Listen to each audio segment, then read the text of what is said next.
Bueno, después de escuchar estas alabanzas y de poder compartir desde los Estados Unidos con la pastora Ismaria, que ha estado dando la bienvenida y poder adorar juntos al Señor, pues nos preparamos para recibir la palabra del Señor en este día de resurrección, en este domingo que nos reunimos en casa para recibir la palabra. Y quisiera compartir un tema que tiene que ver con la resurrección, el poder de la resurrección, hacia dos enfoques. Uno, el enfoque de la realidad de la resurrección, y lo segundo, el mensaje de la resurrección. Hay dos enfoques, dos aspectos que quiero que podamos meditar en esta mañana. El apóstol Pablo, en la primera carta a los Corintios, capítulo 15, nos dice lo siguiente: además os declaro, hermanos, el evangelio que os he predicado, el cual también recibisteis, en el cual también perseveráis, por el cual asimismo, si retenéis la palabra que os he predicado, sois salvos, y si no, creísteis en vano.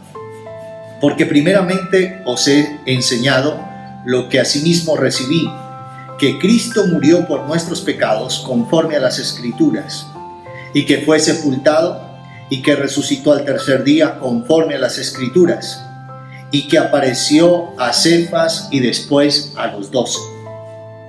Después dice en el versículo 14: y si Cristo no resucitó, vana entonces es nuestra predicación, vana es también vuestra fe.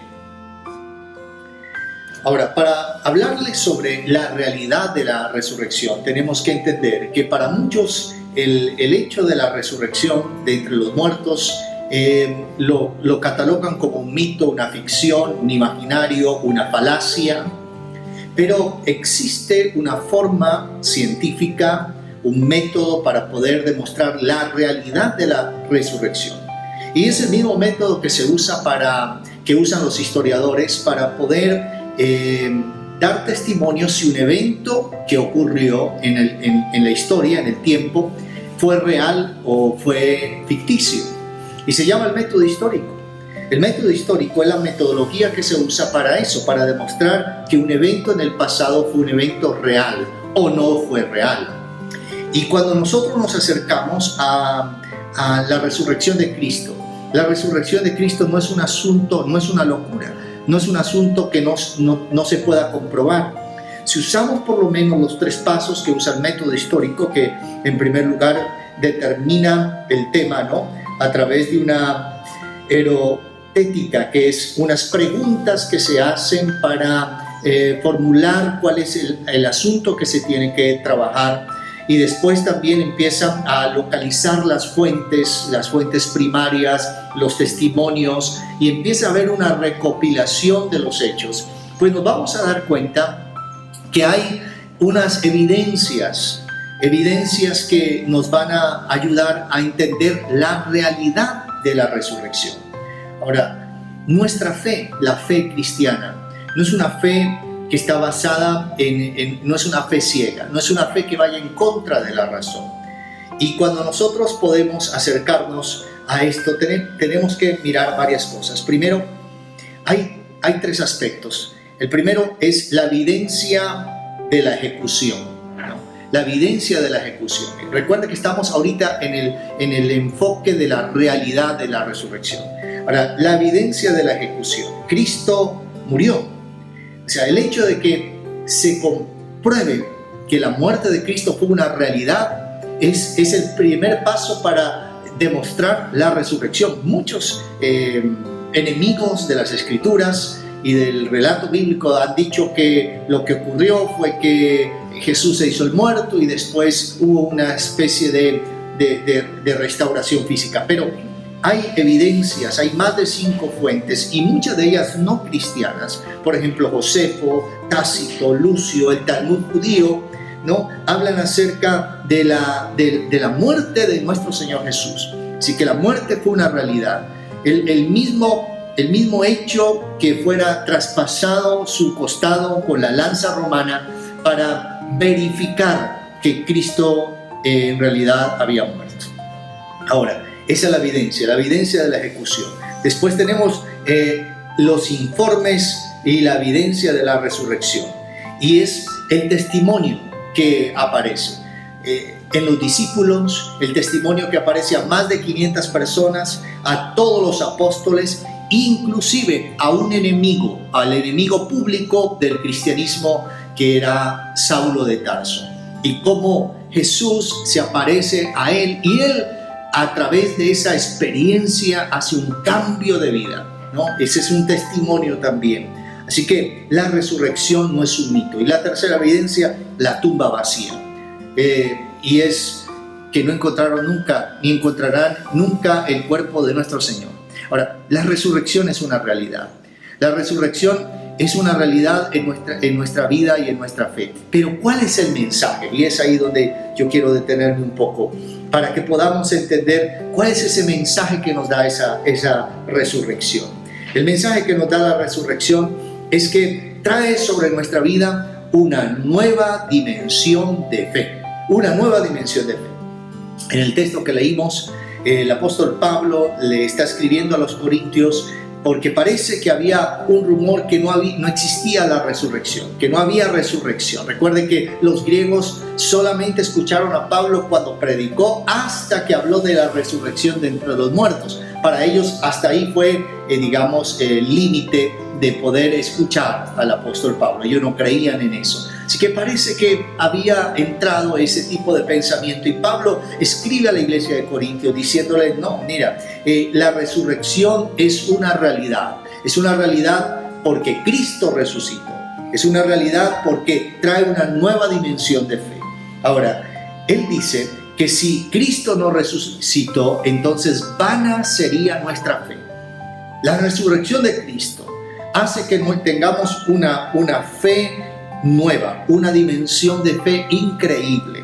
Ahora, pensemos un instante, aquellos que se niegan a creer la realidad de la resurrección, que los discípulos estuvieron dispuestos a dar sus vidas por algo que ellos entendieron, vieron y fueron testigos de un evento extraordinario.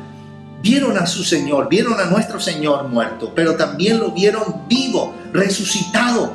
Caminó con ellos por más de 40 días después de su resurrección. Y estuvieron dispuestos a dar su vida por esta verdad. Ahora, tal vez alguno podría dar la vida por una mentira, pero no todos.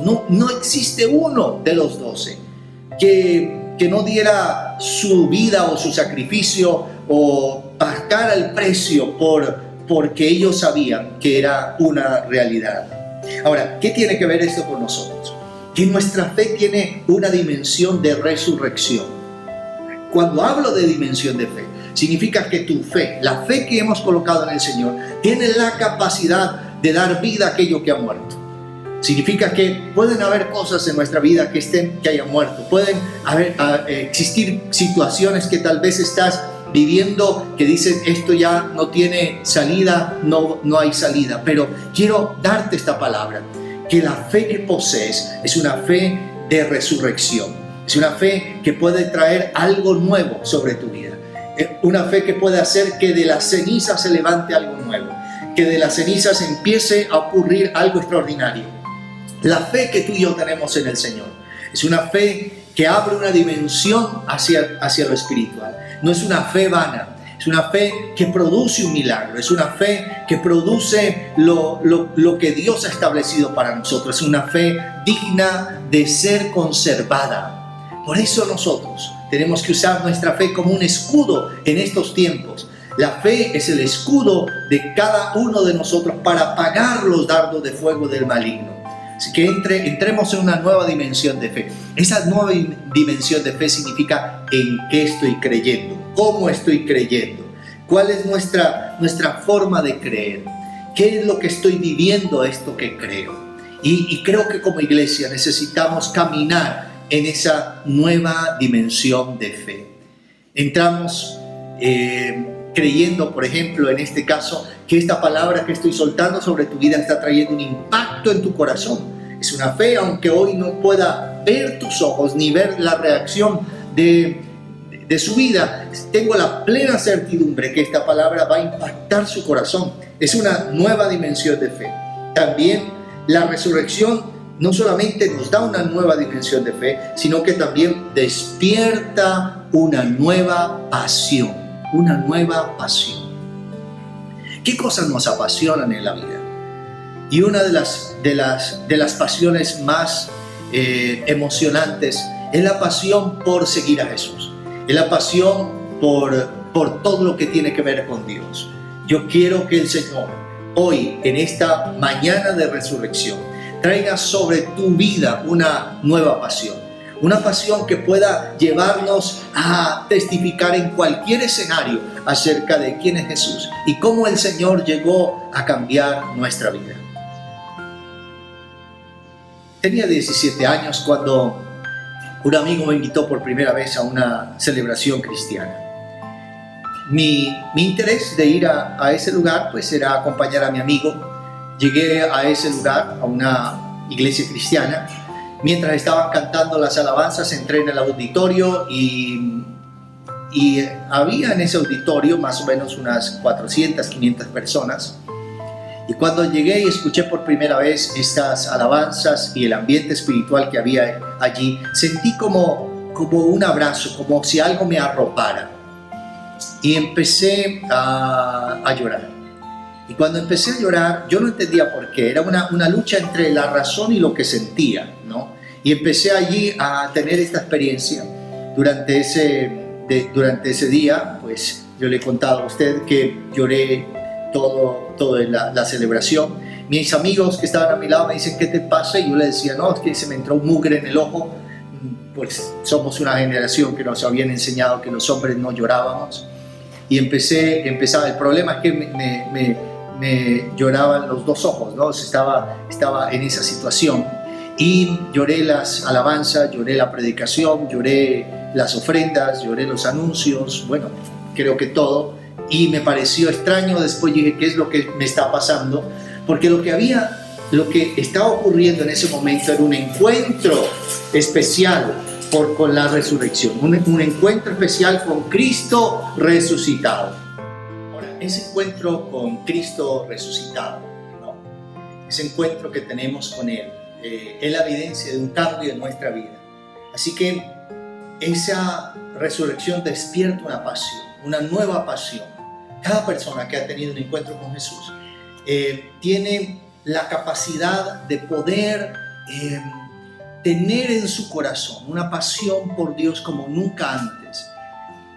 Y yo quiero hablarle a aquellos que algún día tuvieron esa pasión por el Señor, y que tal vez las circunstancias de la vida, lo que has vivido ha hecho que esa pasión merme.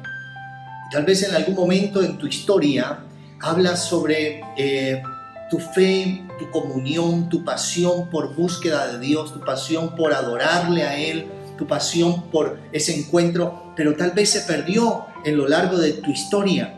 Pero hoy yo declaro en el nombre de Jesús que sobre tu vida viene una pasión especial, una nueva pasión. Hay una resurrección por esta pasión por el Señor. Hay un despertar espiritual. El hecho de que esté ocurriendo que en tu vida, en las últimas semanas, tu conexión con el Señor haya crecido. Algunos, percibo esto en el Señor, que hay personas que han estado absorbiendo y poco a poco Dios ha ido trayendo un despertar espiritual. Prepárate, porque el Señor va a llegar ahí donde tú estás. Jesús que resucitó va a llegar ahí donde tú estás para manifestarse de una manera como nunca antes lo has experimentado. Así que la resurrección de Cristo trae un mensaje que hay una nueva dimensión de fe. También la resurrección de Cristo trae un mensaje que hay una nueva pasión, despierta una pasión. Pero lo tercero es que la resurrección nos da un mensaje acerca de una nueva historia. Una nueva historia.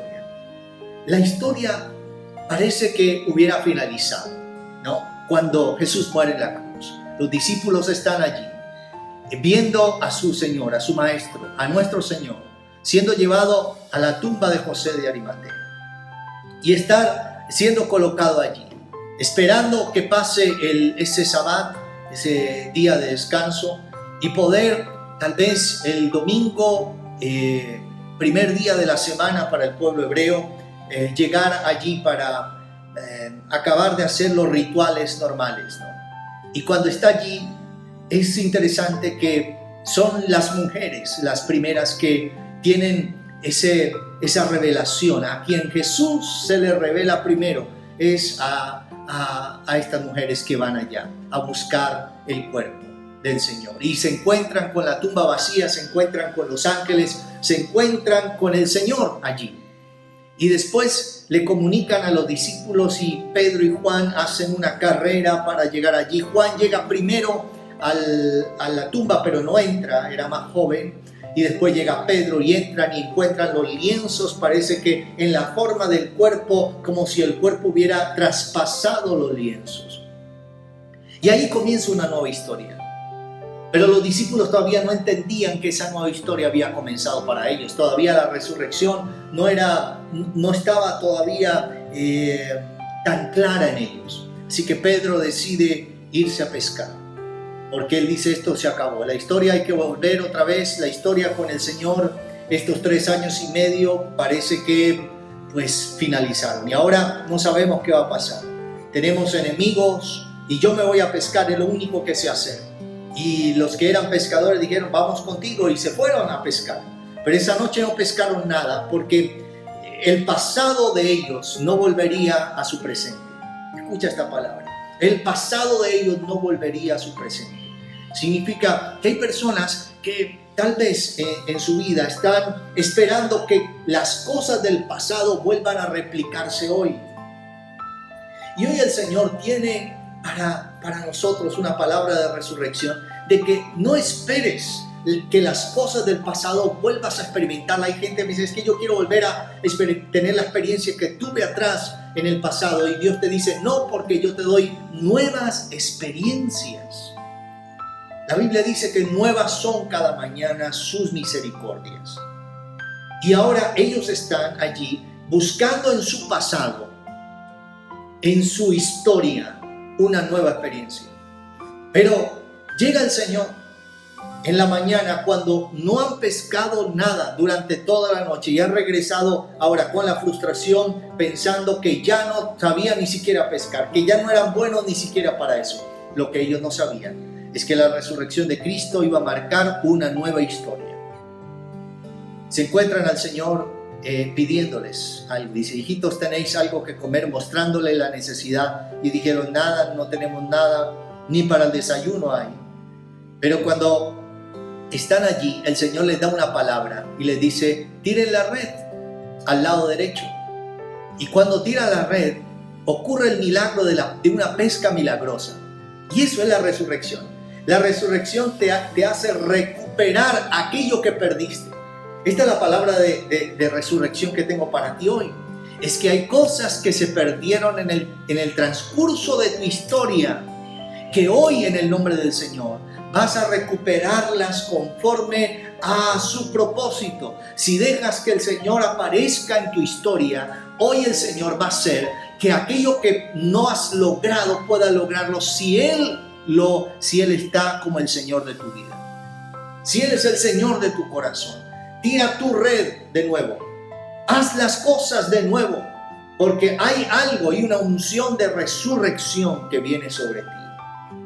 Y dice que sacaron una gran cantidad de peces, pero Juan dice: es el Señor. Él lo reconoce.